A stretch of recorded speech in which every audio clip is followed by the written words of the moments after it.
ஒரு ஹோட்டல் திறப்பு விழா. ஆமாம்மா. நைட்டுக்குள்ளே வந்துடுவேன். அன்வர் இங்க வாப்பா. டேய் தம்பி, ரிப்பன் கட் பண்ண யார் வரா? நம்ம பஞ்சாயத்து தலைவர் தான், கோபாலகிருஷ்ணன். ஓ அப்படியா? நீ முதல்ல வா. ரிப்பன் கட் பண்ணுறதுக்கு அவரை விட பெஸ்ட்டான ஆள் இந்த ஊரில் யார் இருக்காங்க? அது என்னன்னு அப்படி சொல்லிட்டீங்க? அவர் வந்ததுக்கப்புறம் பார்த்துக்க. இதை வந்துட்டாரு பாரு. அன்வர் வந்துட்டாரு. வாங்க வாங்க வாங்க வாங்க சார். நல்லா இருக்கீங்களா? நல்லா வீட்டில் எல்லாம் எப்படி இருக்காங்க? நல்லா இருக்கேன். வணக்கம் வணக்கம் சார். வணக்கம் சார், இங்கே சாப்பிட்டு தானே போவீங்க? அடக்கடவுளே, நான் இப்பதான் சாப்பிட்டுட்டே வரேன். ஐயோ. இருந்தாலும் உங்களுக்காக கொஞ்சமா சாப்பிட்டுட்டு போறேன்.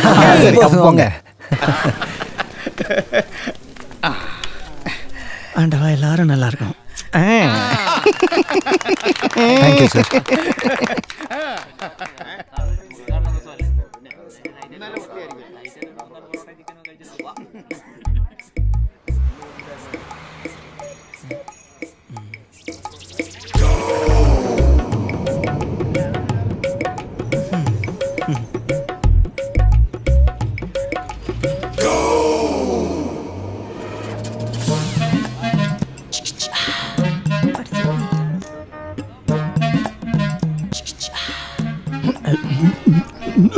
எல்லாம் ரொம்ப நல்லா இருக்கு. அட கடவுளே, மீட்டர் வட்டிக்கு கடன் வாங்கி வச்ச கடை என்னையோட கடை மூட வேண்டியதுதான். இந்த மாதிரி நான் சாப்பிட்டதே இல்லை. அது என்னடா அது, இங்க இல்லாத ட்ரெண்டான ஐட்டம்? இங்க எப்ப பார்த்தாலும் ஆப்பா முட்டைக்கறி தோசை தானே இருக்கே. வேற என்ன இப்போ ட்ரெண்டு? சவர்மா இருக்கா? சவர்மா இல்ல, அப்போ ஷவர்மா போட்டா போதும்.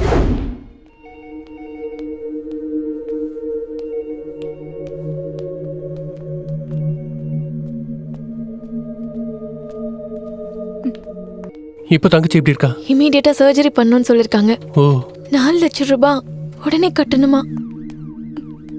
உடனே இவ்வளவு பெரிய அமௌண்ட்ட எனக்கு தெரியல சிவா. நீ டென்ஷன் ஆகாத, நாம ட்ரை பண்ணி பார்க்கலாம். ப்ளீஸ் சிவா.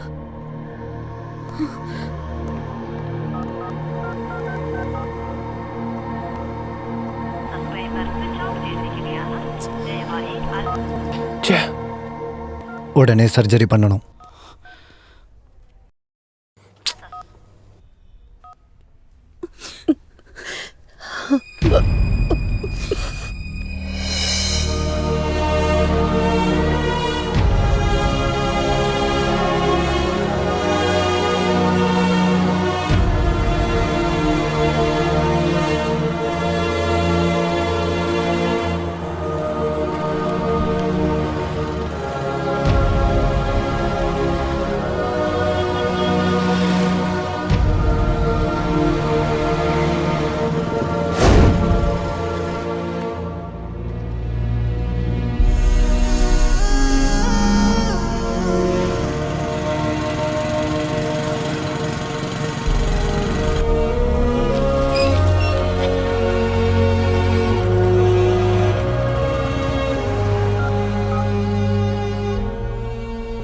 ஹலோ டேய், நான் சொன்ன விஷயம் ஏதாவது?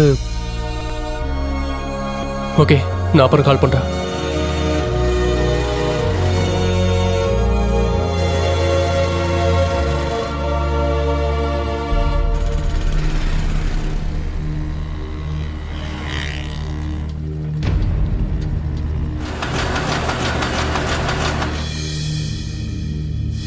ரெடி ஆகல, அப்படிதானே சிவா? சாரி காவ்யா.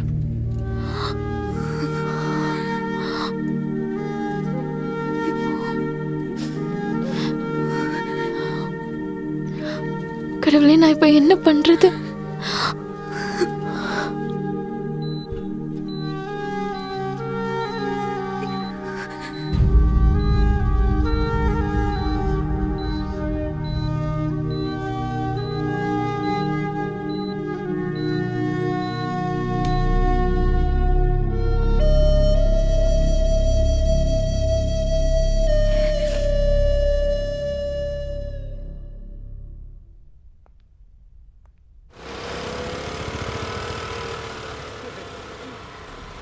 ராமண்ணா வாங்க, ஒரு டீ சாப்பிட்டு போவோம். எனக்கு டீ எல்லாம் ஒண்ணும் வேணாம். நீ சீக்கிரமா கடையை மூட்டிட்டு தப்பிக்கிற வேலையை பாரு. இந்த ஷவர்மாவை சாப்பிட்டுட்டு ஒரு சின்ன பையன் ஹாஸ்பிட்டல்ல அட்மிட் ஆயிட்டான். ஆபீஸ்ல கம்ப்ளைண்ட் வந்திருக்கு. ரைடுக்கு ஆளுங்க இப்ப வந்துருவாங்க.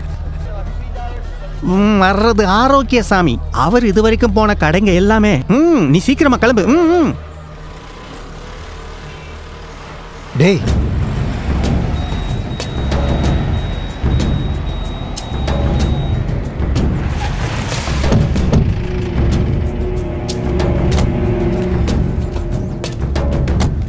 யார் ஓனர்? நான் தான் சார். நான் ஆரோக்கியசாமி, ஃபுட் இன்ஸ்பெக்டர். நீ வித்த ஷவர்மா தான் என்ன இங்க வர வச்சிருக்கு. சார்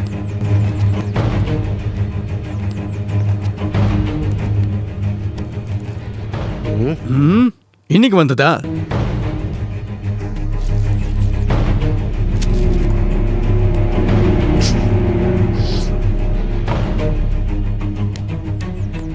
சார் அது தோரையா சார் எல்லாமே ஃப்ரெஷ்ஷாக தான் சார். கட்டம்.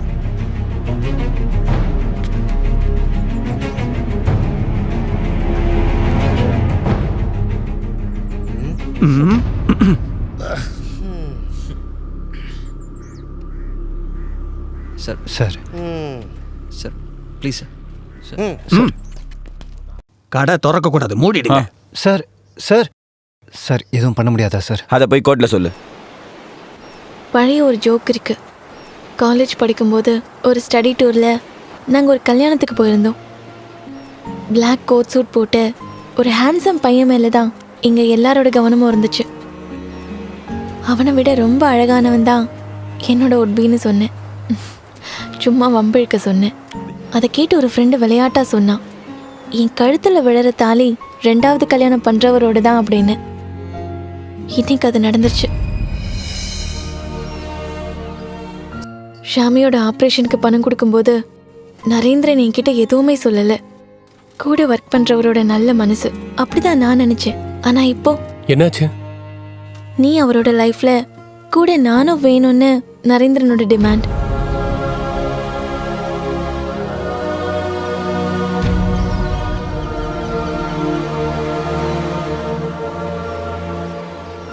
அந்த விஷயத்துல அடமெண்டா இருக்கான். இந்த நிலைமையில நான் என்ன பண்றது? செகண்ட் மேரேஜ்னு சொல்லி ஒருத்தருக்கு லைஃப் கொடுக்கறத நான் நோன்னு சொல்ற அளவுக்கு ஒரு சேஃப் ஜோன்ல நான் இல்ல சிவா.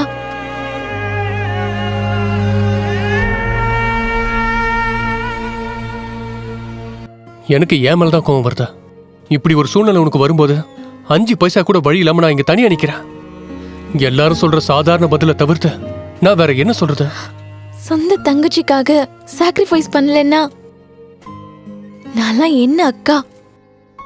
என்ன இருந்தாலும் இதை சொல்றதுக்கு நமக்கு பிடிச்ச இடத்த செலக்ட் பண்ணது ஒரு விதத்துல நல்லதுதான்.